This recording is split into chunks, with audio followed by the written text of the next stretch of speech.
یہ بچہ جب انڈرورلڈ میں آتا ہے نا 16 سال کی عمر میں گدی میں بیٹھتا ہے, اس دن یہ بچہ جو ہے نا لاہور کے سب سے طاقتور افراد کی طرف فائرنگ کروا دیتا ہے. کم از کم 10,000 بلٹ جو ہے نا اس کے خول ان کے گھروں کے باہر سے پولیس اٹھاتی ہے.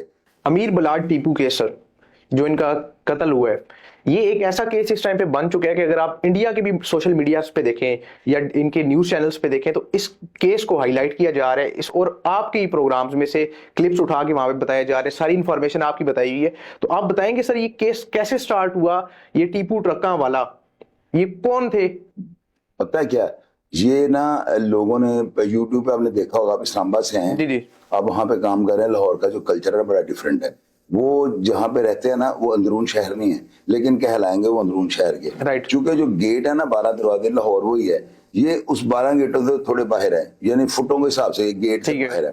شالمی کا علاقہ جہاں پہ یہ رہتے ہیں, اس خاندان کے جو ہے نا ان کے نمک میں کوئی ایسی چیز تھی کہ ان کا جو پردادا تھا نا نتھو پہلوان, وہ بھی اپنے نوکر ملازم کے ہاتھوں گن مین کے ہاتھوں قتل ہوا ہے. اس کے بعد ان کا والد جو بلا ٹرکاں والا تھا, پاکستان کی ہسٹری کا سب سے خطرناک گینگ ٹاپ 10 جو پہلا پاکستان میں چھپا تھا, حنیفہ, مناظر شاہ ویدیاں, لبا موٹیالہ مرادی, اس کے علاوہ اور 10 کلر, ہمایوں گجر, ہمپولا سنیالا, یہ سب بھی گینگ کا کارکن تھے. ان لوگوں نے جو ہے نا پہلے یہ گن مین تھے بابا اور حنیفہ لاہور میں نا بلا ٹرکاں والے کے پاس. رائٹ. جب یہ اپنے مالک کو اس کے ٹکڑوں پہ پلتے تھے, انہوں نے جب اس کو آنکھیں دکھانی شروع کیا بلا کس حساب سے, یہ باہر سے اس کے کرائے اکٹھے کر کے لاتے تھے, تو یہ سمجھتے تھے ہم باہر سے جگہ ٹیکسی اکٹھا کر کے لائے ہیں. جب منشی کو پیسے دیتے تھے نا تو بیچ میں سے 10,000 کم کر دیتے تھے. منشی کو کہتا تھا تم 3 لاکھ لینے کے تھے 290 کیوں دے رہے ہو, تو یہ آگے سے پتہ کیا کہتے تھے, پہلوان نے کہتے تھی وہ آپ لی تھی گڈی 10,000 روپئے ہوا پر والی تھی. جب اس پہلوان نے دیکھا نا کہ یہ میرے کاریگر جو ہے, نوکر جو ہے, ملازم جو ہے, جب آنکھیں دکھا رہے ہیں کیونکہ تگڑے بڑے تھے, اوپر سے اندرون شہر کے تھے, ذات کا وہ مستری تھا, آنکھیں وہ اپنے مالک کو دکھا رہا ہے, اس نے ان کو جو ہے نا ان سے تنی کی تروانی شروع کر دی.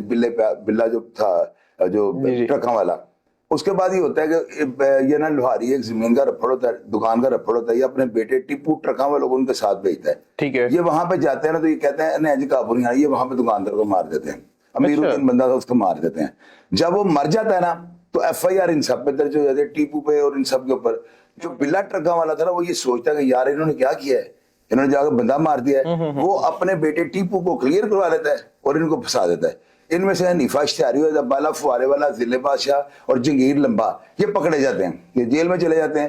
بلا ان کو منہ نہیں لگاتا, حالانکہ بالا فوارے والا میرا استاد تھا اور پاکستان کی ہسٹری کا سب سے بڑا پاوا جس نے جیلوں کو ہلا کر رکھ دیا ہے. کوئی مائی کا لال اس طرح کی جیل نہیں کاٹ گیا جس طرح کی بالے فوارے والے نے کاٹی ہے. برانڈ اتنا بڑا بن گیا ہوا تھا. وہ رہا ہوتا ہے, وہ جیل کو یہاں پہ چھوڑ کے جاتا ہے. وہ جب یہاں پہ چھوڑ کے جاتا ہے نا تو اس کے 2 مہینے کے بعد حنیفہ پیش ہوتا ہے, تو اس کو سٹارٹ یہاں سے مل جاتا ہے جہاں پہ وہ چھوڑ کے جاتا ہے. اتنے بڑی یعنی کہ وہ ہوا بن جاتی ہے. حنیفہ اندر آتا ہے, اس کی اور لوگوں کی نظر میں کہ یار بالے کا مقدمہ مارا, بہت بڑا برانڈ بن چکا ہے. وہ باہر جاتا ہے, پھر یہ پلان کرتے ہیں کہ نہ ساڑی پیروی کی دن مار دیں. یہ سب اشتہاری جو پاکستان کی ہسٹری کا سب سے بڑا گینگ ہوا ہے, جنہوں نے 200 250 قتل کیا ہوا تھا. ہمایوں گجر, ناجی بٹ, لبا موٹیالہ, مرادی, ویدیاں, مناظر شاہ, یہ بابا وہ حنیفہ سوتر منڈی والا, 3-4 نامعلوم, یہ کلاشن کو پھر لے کے اس کے ڈیرے پہ جا کے اڈے کے اندر اس کو مار دیتے ہیں بلا ٹرکاں والے کو. اور بلا ٹرکاں والا جو تھا نا وہ میاں نواز شریف کا دوست تھا, اس کے ساتھ سیاستدانوں کی بڑی انڈرسٹینڈنگ تھی. وہ قتل ہوتا ہے نا, یہ قتل ہوتا ہے, پولیس والے اس کو کروا دیتے ہیں. چھوٹی سی لڑائی کا یہ شاخسانہ تھا سارا کام. وہ لڑائی ختم ہو جاتی ہے, اڈے پہ جا کے لوگ, یہ تیفی پارٹی جن کے ساتھ ان کی دشمنی ہے, اڈے پہ جاتا ہے, صلح ہو جاتی ہے. پولیس والے یہ دیکھتے ہیں کہ یہ دکان تو بند ہو جائے گی, لڑائی ہو گئی, صلح ہو گئی. پولیس والے جا کے بلے پڑھان کے یہ کہتے ہیں تو انہوں معاف کیتا نا تے راہ بن جانے, کل تیرے ہور بھی نوکر تینوں لگن گے, پروان تیرے دن دے ٹائم بتیاں تیریاں بجھا دیں گے, تیرے تارے بہا دیں گے. اور بلا پہلوان جو تھا نا وہ دیسی محنت کا پہلوان تھا, دیسی محنت کرنے والا. باڈی بلڈر کی سوچ ہو رہی, پینٹ پہنے گا, سگریٹ پیے, اس جو دیسی محنت کرنے والے پہلوان ہیں جو کھاڑے گوڑتے ہیں وہ درویش ہوتے ہیں, وہ سخت نہیں ہوتے. بلے پہلوان نے پولیس والوں کو یہ کہہ دیا ٹھیک ہے تسی ویٹ لو.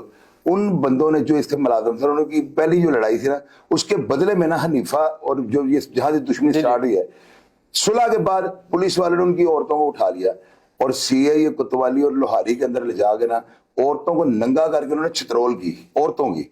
اس چترول کے بعد جو ہے نا انہوں نے قسم کھاری کہ ہم بلے کو نہیں چھوڑیں گے.